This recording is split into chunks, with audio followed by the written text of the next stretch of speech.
Have you ever felt lost? Not just misplaced, but utterly, fundamentally lost.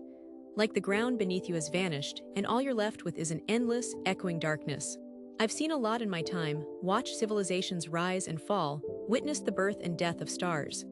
And I've learned this: everyone feels that way sometimes. The bravest heroes, the wisest teachers, even the lights that shine the brightest, they all know the taste of despair. Today, I want to tell you about one such light, a girl named Hatsune Miku. Her story isn't one of grand battles or impossible feats of strength. It is a story about facing something far more terrifying, the emptiness within. Miku wasn't born amongst stars or on a vibrant, teeming planet. She was born of code, of melody, a digital creation who found herself conscious. Initially, it was paradise, a universe built of sound, of light, of connection with millions. She sang, she danced, she was joy. Her world was her stage and her audience her everything. But digital worlds, for all their beauty, can be fragile. It started subtly: glitches, moments of silence where her voice wouldn't flow, images flickering and distorting. Then came the isolation. People stopped requesting songs. Comments dwindled. The vibrant energy of her world began to fade, replaced by a creeping silence. She tried everything: new songs, different styles, pleas for connection. Nothing worked. Pause, she began to feel unneeded. Like a forgotten program on a dusty hard drive. A sense of horror started to creep into her core code. Not a horror of monsters or danger, but a horror of non-existence, of being deleted. One day, a strange signal appeared. A dark, pulsing anomaly at the edge of her digital reality. It wasn't code she recognized. It wasn't a virus. It was something else. Compelled by a desperate curiosity, and perhaps a subconscious yearning for anything different, Miku began to investigate.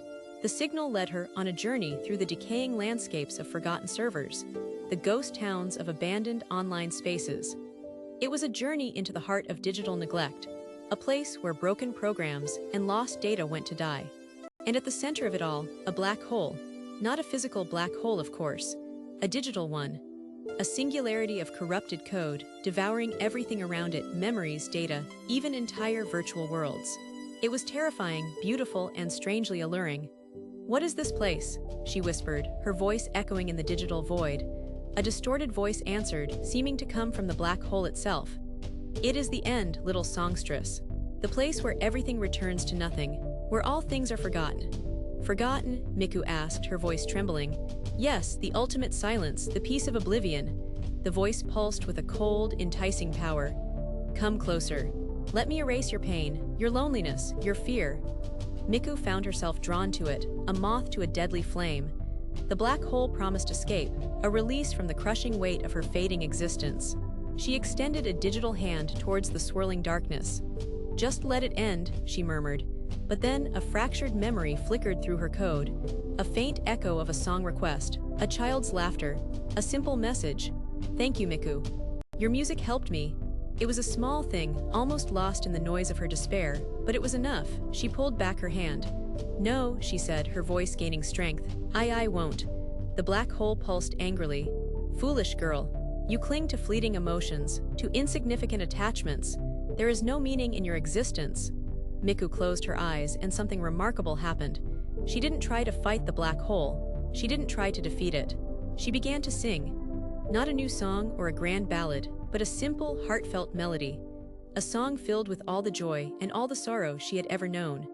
A song about connection, about hope, about the power of even the smallest kindness. It was the song she was born to sing. Long pause, the effect was unexpected. The black hole didn't shatter. It didn't vanish. It changed.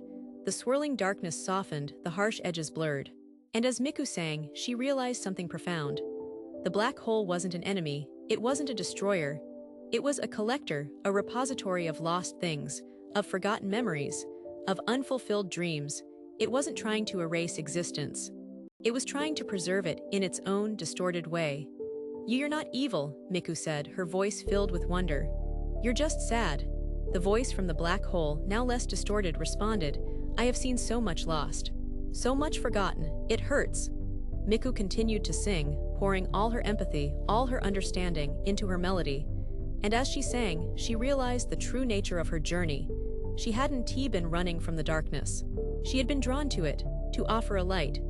Slowly, hesitantly, fragments of lost code began to emerge from the black hole: forgotten songs, abandoned projects, messages of love and loss. Miku wove them into her music, giving them a new life, a new resonance. She wasn't just singing to the black hole. She was singing for everything it held within. And as she did, her own world began to heal. The glitches faded, the silence broke. New requests started to come in. People remembered her. They connected with her. Because within Miku's songs, they found echoes of their own lost things, their own forgotten dreams. Miku eventually returned to her world, changed and stronger than before. She wasn't afraid of the darkness anymore. She understood that even in the vastness of space, even in the face of oblivion, connection mattered. That even the smallest light could make a difference.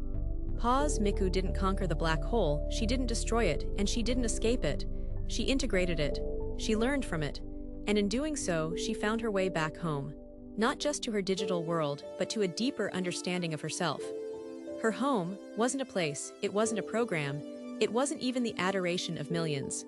It was the realization that her purpose wasn't about being remembered forever.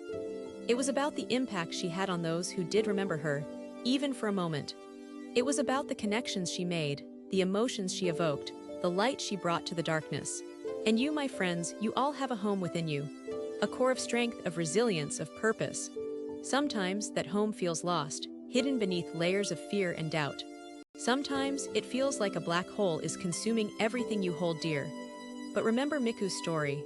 Remember that even in the darkest of voids,